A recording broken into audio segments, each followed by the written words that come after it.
ഇല്ലേ? പറയേണ്ട ആവശ്യമില്ല. ഭരതന്റെ ഭരണത്തെക്കുറിച്ചൊന്നും കാര്യമായിട്ട് വിസ്തരിച്ച് ഇവിടെ പറഞ്ഞിട്ടില്ല. ഇത്രേ പറഞ്ഞിട്ടുള്ളൂ.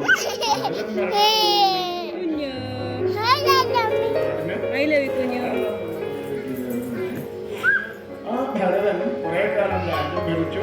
അദ്ദേഹം വിവാഹം കഴിച്ചു. അതിൽ കുട്ടികളുണ്ടായി. കുട്ടികളെല്ലാം മുതിർന്നു കഴിഞ്ഞപ്പോൾ അദ്ദേഹം രാജ്യം ഉപേക്ഷിച്ച് താമസിക്കാൻ പോകുന്നു. ഋഷഭദേവന്റെ ചരിത്രം. ഋഷഭദേവൻ കുട്ടികളൊക്കെ ഉണ്ടായി.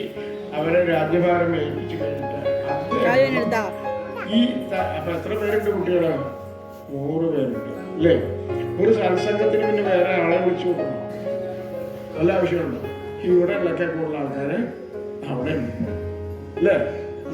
ഇവിടെ ഇപ്പൊ തലക്കെട്ട് ഇറങ്ങി നോക്കി കഴിഞ്ഞാൽ 100 പേര് തികയില്ല.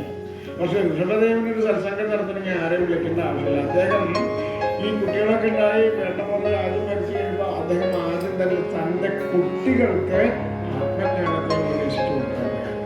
കാരണം എന്താ? ഇവരെ നാളെ ലോകത്തിന് ഉപകാരപ്രദമായിട്ട് മാറണം, അവർക്ക് വേണ്ട ഉപദേശം കൊടുക്കണമെന്ന് അദ്ദേഹം തീരുമാനിച്ചു. അദ്ദേഹം തന്നെ ആ കുട്ടികൾക്ക് കൊടുക്കുന്ന ഉപദേശം വളരെ കേമമാണ് ഭാഗവതം പറയുന്നത്. നായന്തേ